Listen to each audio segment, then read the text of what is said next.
Assalamualaikum warahmatullahi wabarakatuh. Alhamdulillahi rabbil alamin. Wabihi nasta'in ala umurid dunya waddin. Wassalatu wassalamu ala ashrafil anbiya'i wal mursalin, Nabiyyina Muhammadin wa ala alihi wa sahbihi ajma'in.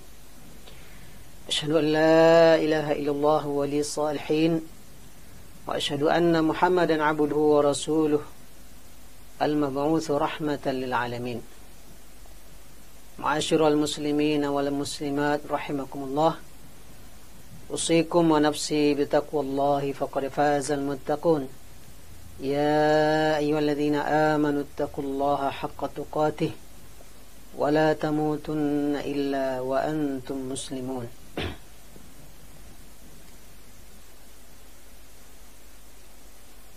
Kaum muslimin dan kaum muslimat, hamba-hamba Allah rahimakumullah, dimanapun berada, alhamdulillahirabbil alamin, kita bersyukur kepada Allah subhanahu wa ta'ala yang senantiasa menurunkan dan melimpahkan nikmat dan karunia-Nya tak pernah henti kepada kita semuanya, siang, sore, malam, pagi, dan seterusnya. Walaupun kita kadang hamba-hamba Allah subhanahu wa ta'ala tidaklah setiap saat melakukan ibadah dan ketaatan kepadanya. Itulah kemaha pengasihan dan maha penyayangnya Allah subhanahu wa ta'ala kepada manusia hamba-hambanya. Salawat dan salam untuk Nabi sallallahu alaihi wasallam. Allahumma salli ala Muhammad wa ala alihi wa sahbihi ajma'in. Semoga kita senantiasa diberi Allah kekuatan untuk mengikuti sunnah-sunnah Rasulullah sallallahu alaihi wasallam. Kembali kita lanjutkan kajian Sirah Nabawiyah yang pada kali ini sudah memasuki tema ancaman dan gangguan dakwah. Pada pertemuan sebelumnya kita sudah membahas beralihnya dakwah Rasulullah sallallahu alaihi wasallam dari dakwah sirriyah, rahasia, sembunyi-sembunyi, berubah kepada dakwah jahriyah, dakwah terang-terangan, terbuka kepada publik dan di depan publik, dengan turunnya perintah Allah subhanahu wa ta'ala, wa anzir ashiratakal aqrabin, dan beri peringatanlah keluarga-keluargamu yang terdekat, dan firman Allah subhanahu wa ta'ala, fasda' bima tu'mar wa a'rid 'anil musyrikin, sampaikanlah dengan terang-terangan apa yang diperintahkan kepadamu dan berpalinglah dari orang-orang musyrik. Maka semenjak turunnya wahyu ini, baginda Rasulullah SAW telah merubah dakwahnya menjadi dakwah terang-terangan. Yang kemudian konsekuensi dari dakwah terang-terangan ini, dakwah disampaikan secara terbuka, dan kemudian orang-orang yang ikut serta dalam dakwah ini pun satu persatu menjadi terbuka dan diketahui oleh khalayak. Maka ini tentunya menjadi tantangan dan risiko dalam berdakwah. Bila dakwah sudah terbuka kepada publik dan khalayak, para da'i, orang-orang yang mengemban dakwah dan beriman dengan dakwah tauhid, sangat mudah diketahui siapa orangnya dan di mana berada. Tentu ini menjadi tantangan. Maka dakwah Rasulullah SAW langsung memang mendapat tantangan dalam beralihnya, berubahnya dakwah beliau kepada marhalah atau periode dakwah terang-terangan. Pada kesempatan ini kita akan mulai membahas seperti apa gangguan bahkan ancaman yang menimpa Rasulullah SAW, dakwah beliau dan para sabiqun al-awwalun, orang-orang yang pertama dan generasi awal yang masuk ke dalam Islam dan beriman kepada Rasulullah SAW. Awal mulanya tantangan dan ancaman serta gangguan yang menimpa Rasulullah adalah mulai dari pendustaan atau pengejekan Rasulullah dengan tuduhan beliau berbohong, tukang sihir atau gila. Kemudian dakwah yang boleh bawa dituduh sebagai asatirul awwalin, dongeng belaka, cerita-cerita masa lalu. Bahkan itu hanyalah bisikan-bisikan setan dan seterusnya. Kemudian maka setelah itu semakin meningkat bentuk gangguan dan ancaman yang menimpa Rasulullah dan dakwah Rasulullah. Yang pertama adalah gangguan langsung kepada diri Rasulullah SAW. Dan ini sudah langsung dimulai oleh Abu Lahab. Sejak pertemuan pertama ketika Rasulullah mengundang di rumahnya dan hadir paman-pamannya, Abu Lahab menguasai forum dan dia yang lebih banyak bicara sehingga Rasulullah tidak bicara. Kemudian pertemuan kedua di rumah Rasulullah, dia juga kemudian yang menentang dakwah Rasulullah SAW. Begitu juga ketika Rasulullah naik ke Bukit Safa, mengajak dan menyampaikan risalahnya, menyampaikan bahwa dia adalah pemberi berita dan kabar bertakut tentang hari akhir kepada kaum muslimin semuanya, kepada manusia semuanya. Lagi-lagi Abu Lahab yang menantang dakwah Rasulullah SAW. Bahkan dengan kasar dia mengatakan, tabban laka sa'iral ayyam lihadza jama'tana. Celaka kamu sepanjang hari, hanya untuk ini kamu kumpulkan kami. Penantangan Abu Lahab ini berlanjut. Dia kumpulkan petinggi-petinggi kafir Quraisy untuk menyamakan sikap, karena semua juga memang merasa terancam. Maka dia termasuk motor utama penggerak untuk menghentikan laju dan jalannya dakwah Rasulullah. Bertepatan pula dua anak Abu Lahab ini, Utbah dan Utaibah. Dua-duanya itu adalah suami dari anak Rasulullah, Ruqayyah dan Ummi Kalsum. Maka Abu Lahab dengan keras memaksa kedua anaknya untuk menceraikan istrinya masing-masing, yaitu adalah anak Rasulullah SAW. Ini jelas langsung menohok kepada diri Rasulullah SAW. Maka kedua anak Abu Lahab, Utbah dan Utaibah, menceraikan istri mereka masing-masing, Ruqayyah dan Ummi Kalsum, putri Rasulullah SAW. Karena jelas putri Rasulullah akan beriman dengan ayahnya, beriman dengan dakwah ayahnya. Kemudian juga setiap sebentar Abu Lahab mengganggu Rasulullah SAW, termasuk istrinya. Ya, sebagaimana disebutkan oleh Allah dalam surat Al-Lahab, wa imra'atuhu hamalatal hatab. Ya, istrinya membawa kayu-kayu menghalangi jalan Rasulullah SAW menuju ke Ka'bah, mengganggu Rasulullah SAW berdakwah. Bahkan diriwayatkan suatu hari istri Abu Lahab ini membawa sekumpulan batu di tangannya. Waktu itu Rasulullah SAW sedang duduk di samping Abu Bakar. Dari jauh dia sudah pergi, bergerak menuju Rasulullah yang duduk dekat Abu Bakar. Dia ingin melempar Rasulullah dengan batu yang banyak ini. Dia datang. Begitu dekat dengan Rasulullah, Allah takdirkan hanya Abu Bakar yang nampak sama istri Abu Lahab. Rasulullah hilang, tak nampak sama dia. Sehingga dia berkata ke Abu Bakar, wahai Abu Bakar, di mana Rasulullah? Padahal Rasulullah ada di sampingnya. Dan tadi dari jauh dia melihatnya dan dia datang untuk melemparkan batu ini. Abu Bakar terheran. Kemudian istri Abu Lahab berbalik dan pergi. Setelah itu Abu Bakar bertanya kepada Rasulullah, ya Rasulullah, apakah dia tidak melihatmu? Maka Rasulullah SAW mengatakan, Allah telah membutakan mata dariku. Sehingga kemudian istri Abu Lahab tidak bisa melihat Rasulullah SAW dan tidak jadi melemparkan batu. Jadi ini suami istri, dedengkot kafir Quraisy, dua-duanya betul-betul permusuhannya kepada Rasulullah. Sejak awal Rasulullah mengumumkan secara resmi kerasulan dan dakwahnya, luar biasa permusuhannya. Dan luar biasa juga Allah SWT membalas keduanya. Bahkan keduanya sudah divonis akan masuk neraka, mati dalam keadaan kafir, karena surah Al-Lahab turun lebih awal. Tabbat yada abi lahabi wa tab ma aghna anhu maluhu wa ma kasab sayasla naran dzata lahab. Dia akan masuk neraka yang apinya menyala-nyala, kata Allah.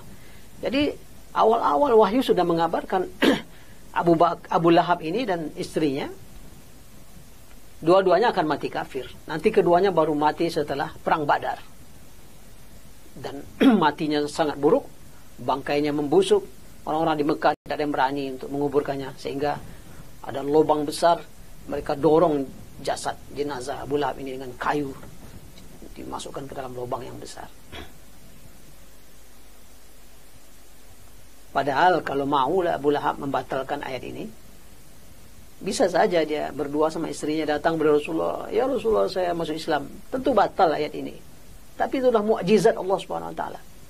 Surah Al-Lahab turun lebih awal, Abu Lahabnya masih hidup, istrinya masih hidup. Dalam ayat itu dikabarkan langsung bahwa dia dan istrinya akan masuk neraka yang apinya menyala-nyala. Berarti keduanya mati dalam keadaan kafir.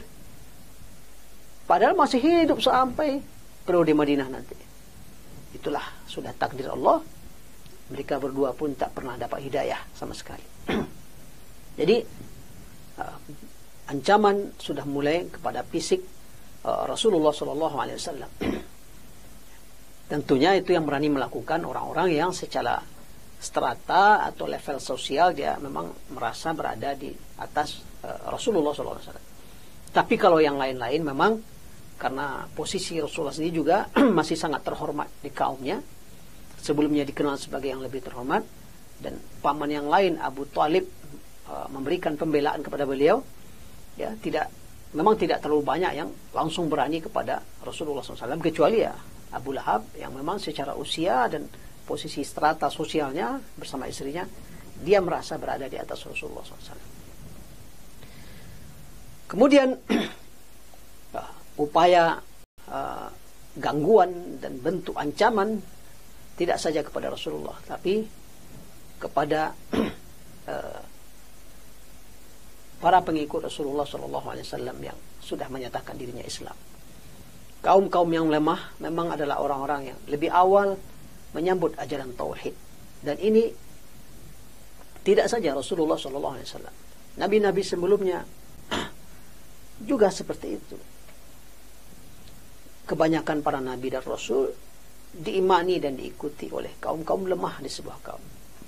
Sebab para petinggi-petinggi kaum biasanya sombong, angkuh, arogan. Dan kesombongan, keangkuhan adalah penghalang hidayah. Kesombongan dan keangkuhanlah yang membuat Fir'aun tak pernah jadi beriman. Keangkuhan dan kesombonganlah yang membuat Namrud tak pernah jadi beriman. Kesombongan dan keangkuhanlah yang membuat Qarun terperdaya dan kemudian terkubur dan menjadi terhina. Kesombongan dan keangkuhanlah yang kemudian juga membuat Abu Lahab tidak pernah mengimani dakwah Rasulullah SAW.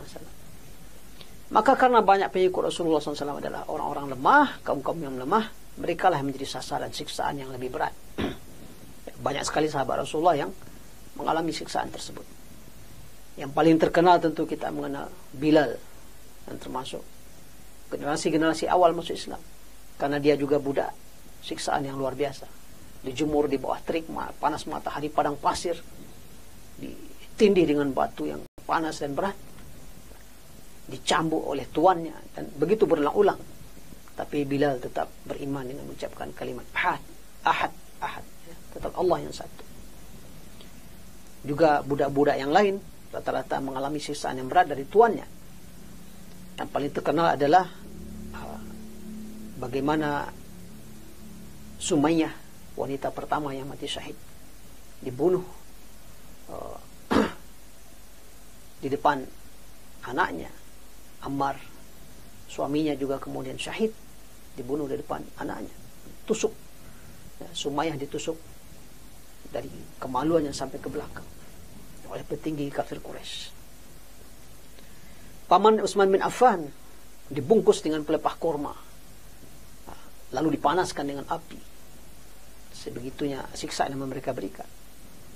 Mus'ab bin Umair, pemuda tampan yang wangi, yang merupakan pemuda kebanggaan dan dimanja oleh ibunya yang punya harta banyak. Tapi ternyata Mus'ab masuk Islam. Akibatnya sang ibu memboikot anaknya, tidak memberikan hartanya, sehingga Mus'ab diboikot Tidak lagi seperti ketika dia kaya dengan fasilitas dari bundanya. Diusir dan tidak diberi makan, tidak diberi minum. Suhaib Ar-Rumi, ya, dia pendatang di kota Mekah karena aslinya dari Roma. Disiksa sampai pingsan. Begitu perlakuan dan tindakan yang dilakukan oleh kafir Quraisy. Dan banyak lagi, rata-rata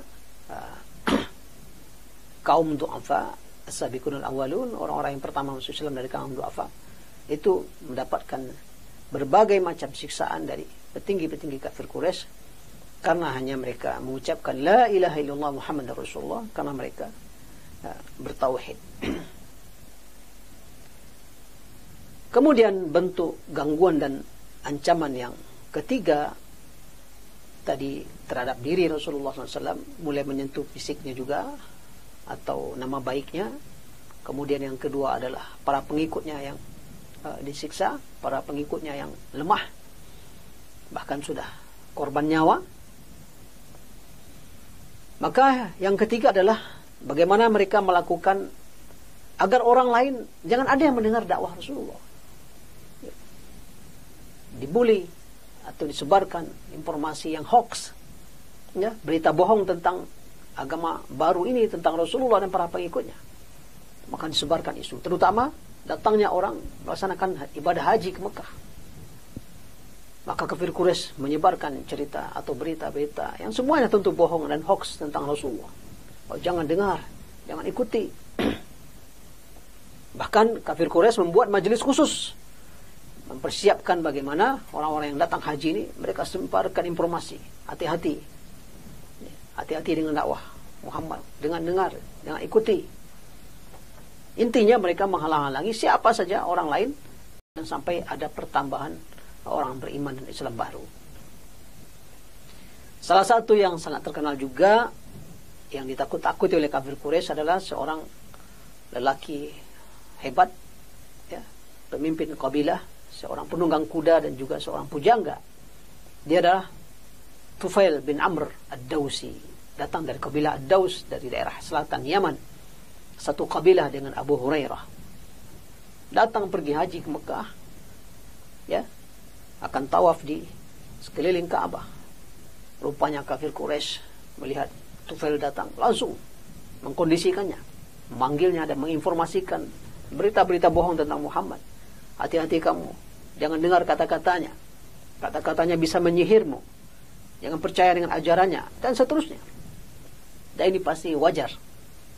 Orang semua secara umum membenci datangnya sebuah ajaran baru menentang ideologi yang sudah permanen dan mapan. Dan seringkali orang juga kalau sudah mendapatkan informasi negatif begitu, langsung jaga diri, langsung menjauh. Seringkali banyak orang termakan berita bohong atau hoax sebelum mengetahui lebih detail. Karena ditakut-takuti oleh kafir Quraisy, maka Tufail bin Amr Ad-Dawsi sebelum dia tawaf, dia tutup telinganya. Ya, dia tutup telinganya dengan kain agar tidak mendengar. Sebab Rasulullah ketika orang haji dia terus menyampaikan dakwahnya, menyampaikan ajarannya. Sebab dakwah sudah terang-terangan. Ya, siapa tahu satu dua di antara orang ini ada yang akan bisa masuk Islam. Maka Tufail tawaf. Sambil tawaf itu dia juga berpikir, saya ini seorang yang berakal, saya ini seorang yang cerdas, saya pujangga, saya penunggang kuda, saya pimpinan kabilah, saya bukan orang bodoh. Ya kenapa saya takut mendengarkan kata-kata laki-laki yang bernama Muhammad itu? Kalau memang apa yang dikatakannya tidak benar, saya sudah bisa memahami, saya bisa menolaknya. Beredarlah pikiran seperti itu dalam benak Tufail bin Amr Ad-Dawsi. Maka akhirnya dia bukalah telinganya, sehingga dia dengar juga Rasulullah SAW berdakwah. Akibatnya luar biasa. Setelah dia selesai tawaf dan selesai ritualnya, dia malah kemudian membuntuti Rasulullah SAW ke rumahnya. Sehingga kemudian Rasulullah menyambut kedatangan Tufail dengan terhormat, menyediakan tempat yang lebih baik, lalu menyampaikan beberapa ayat-ayat Allah Ta'ala. Dan memang akibat dari mendengar dakwah Rasulullah, Tufail kemudian masuk Islam. Ya. Memang seperti yang dituduhkan oleh kafir Quraisy, nanti kamu kena sihir. Jadi kalau berubah agama ini dianggap kena sihir. Wah, Tufail ternyata dengan kecerdasannya, dengan pemahamannya, apalagi dia seorang pujangga yang mengerti bahasa, mengerti sastra, dan dia pasti jadi paham bahwa ini bukan sastra, ini bukan puisi, ini bukan karya sastra, ini jauh lebih agung dan lebih tinggi daripada puisi-puisi Arab. Maka dia kemudian justru masuk Islam dan pulang ke kaumnya berdakwah. Ya, datang ke Mekah kafir, pulang menjadi tidak saja beriman, tapi pulang langsung menjadi da'i. Nah, terjadi perubahan yang luar biasa. Datang kafir, pulang da'i. Ini sebuah kemuliaan. Tufail setahun dia berdakwah di Yaman, tapi belum berapa yang masuk dan mau mendengar dakwahnya. Balik lagi dia ketika musim haji, datang lagi pada Rasulullah dan mengeluhkan belum banyak yang mau beriman. Kemudian Rasulullah memberikan penguatan. Lalu Tufail balik lagi, dan baru tahun berikutnya berbondong-bondong atau banyak orang yang masuk Islam dari kaumnya di daerah Yaman. Begitulah pekerjaan kafir Quraisy. Begitu dakwah Nabi SAW sudah mulai dengan dakwah terang-terangan, maka mereka langsung menghadangnya dengan berbagai cara. Diawali dengan menjelek-jelekkan dakwah, menjelek-jelekkan da'inya, menjelekkan apa yang dibawanya. Lalu pada tahapan berikutnya mulai menyentuh dan mengganggu fisik da'i atau nama baiknya, dan sekaligus juga penyiksaan, ya, intimidasi dilakukan kepada para pengikutnya, terutama yang lemah, yang tak ada kaum yang kuat yang melindunginya. Kemudian juga orang lain dihadang untuk tidak bisa mendengar dakwahnya, untuk tidak bisa mendengar ajaran Rasulullah SAW. Ditakut-takuti, diseberikan isu dan berita-berita bohong. Nah, ini kiat yang dilakukan oleh kafir Quraisy dalam menghadang dakwah Rasulullah SAW. Dari rentetan peristiwa yang mulai mengancam dakwah Rasulullah SAW ini, ada beberapa pelajaran atau hikmah yang bisa kita ambil. Yang pertama, bila dakwah sudah terang-terangan, maka baik dai ataupun tema dakwah, isi kajian, maka juga pun akan menjadi terbuka dan terang-terangan. Dan ini tentu akan menjadi sasaran empuk para musuh dakwah. Dia sudah terbuka dan nampak, bisa dibaca, bisa dimengerti. Apalagi dakwah pada era modern ini, dengan kemajuan informasi teknologi, malah musuh-musuh dakwah akan sangat mudah untuk memetakan seperti apa kekuatan dakwah di sebuah negeri, di sebuah negara. Siapa saja, apa saja pembicaraannya, apa saja kajiannya. Apalagi dalam era media sosial, itu sangat mudah untuk dipetakan, dibaca oleh orang-orang yang tentu menginginkan dakwah itu padam. Nah, ini harus dipahami dengan baik. Dahulu saja di masa Rasulullah, dengan belum adanya teknologi dan informasi yang sangat terbatas, semuanya serba melalui mulut. Tapi kafir Quraisy langsung mencari orang-orang yang sudah ikut dengan dakwah Rasulullah dan memberikan intimidasi, ancaman, siksaan dan sebagainya. Nah, ini harus dipahami oleh para dai. Yang kedua, pola penghadangan terhadap lajunya jalan dakwah akan terus beragam dan akan terus berkembang. Sebab yang mengajarkannya bukan saja manusia yang banyak akal, bukan saja manusia yang banyak ide dan kreativitas serta inovasi. Para pembisik musuh-musuh Allah itu adalah iblis dan setan. Nanti kita akan kupas betapa ketika sudah pada puncaknya kafir Quraisy sudah menyadari pengikut Rasulullah sudah berhasil hijrah ke Madinah, tinggal lagi Nabi yang akan segera pindah pula ke Madinah. Mereka berunding, ini apa yang dilakukan? Ada ide untuk memenjara, ada ide untuk mengusir, tapi iblis hadir dalam pertemuan dan memberikan usulan atau memberikan dukungan kepada ide yang paling buruk, yaitu membunuh Nabi SAW. Nah, ini perlu disadari bahwa pola penghadangan dakwah sejak masa nabi-nabi sebelum Rasulullah sampai Nabi kepada Rasulullah sendiri dan para sahabat setelah itu dan pada hari ini, pola penghadangan terhadap dakwah akan terus berkembang, akan terus berkembang. Mulai dari yang paling sederhana, tuduhan, fitnah, cacian, bully, ejekan, cemoohan, mulai kepada naik tingkatnya intimidasi, bahkan mungkin pada tingkat pengusiran, bahkan mungkin pada tingkat dipenjara, bahkan mungkin pada tingkat pembunuhan. Itu semua tidak ada yang mustahil.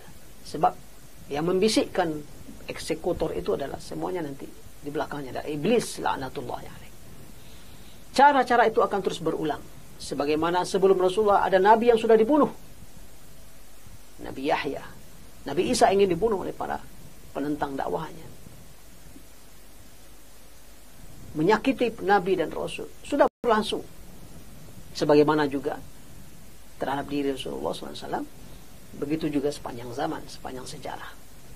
Tidak sedikit ulama, para pejuang, para mujahid di jalan Allah SWT, para da'i, kemudian meregang nyawa dalam penjara, meregang nyawa di tiang gantungan dengan berbagai tuduhan dibuat, dengan berbagai intimidasi yang mereka lakukan. Itu akan terus berulang dan terus terjadi sepanjang sejarah dakwah hingga akhir zaman kelak. Karenanya para dai tentunya menyiapkan diri untuk menghadapi berbagai rintangan dan ancaman dakwah ini, dan terus membangun kekuatan dakwahnya sehingga para pengikutnya kemudian juga menjadi pembela dan pendukungnya. Menjadi pembela dan pendukung. Hikmah ketiga yang bisa kita ambil juga dalam peristiwa ancaman tadi, bahwa tetap saja di sela-sela ancaman yang hadir, di sela-sela rintangan yang hadir, ada saja pertolongan Allah Subhanahu wa taala yang turun. Baik itu pertolongan itu kesannya kecil, ada pertolongan Allah yang besar. Tergantung juga situasi dan kondisi yang dihadapi. Tadi kita sampaikan bagaimana istri Abu Lahab yang sudah langsung membawa batu dan nampak oleh dia Rasulullah di depan matanya, tidak jauh. Begitu dia dekati, Rasulullah hilang dalam pandangannya. Yang nampak sama dia hanyalah Abu Bakar. Itu cara Allah memberikan pertolongan. Walaupun setelah itu masih akan ada intimidasi, ancaman yang mengancam diri Rasulullah SAW. Tapi orang yang beriman, para da'i, tetap meyakini dan mengimani bahwa Allah Subhanahu wa taala, in tansurullaha yansurkum wa yuthabbit aqdamakum. Jika seorang menolong agama Allah, membela agama Allah, niscaya Allah akan membela dan menolongnya dan mengokohkan kakinya. Ini tentu harus menjadi keyakinan juga para dai. Ketika Allah perintahkan Rasulullah melakukan dakwah terang-terangan dalam firman-Nya, fasda' bima tu'mar wa a'rid 'anil musyrikin inna kafainakal mustahzi'in. Ya, sampaikanlah secara terang-terangan dakwahmu dan berpalinglah dari orang musyrik, kami akan menjagamu dari para pengolok-olok dan para pengejek engkau. Jadi ada jaminan dari Allah, para dai akan dijaga, tentunya dengan cara dan hikmah Allah Subhanahu wa taala. Demikian kajian sirah kita pada hari ini. Aqulu qouli hadza astaghfirullah li wa lakum wa lisa'il muslimin wal muslimat wal mu'minina wal mu'minat astaghfiruh innahu wal ghafurur rahim. Wallahu a'la wa a'lam bissawab. Assalamualaikum warahmatullahi wabarakatuh. Yuk dukung program dakwah Islam di Radio SIP FM. Salurkan donasi Anda melalui rekening BNI Syariah 12300002112 atas nama PT Radio Suara Indah Pesona Prima.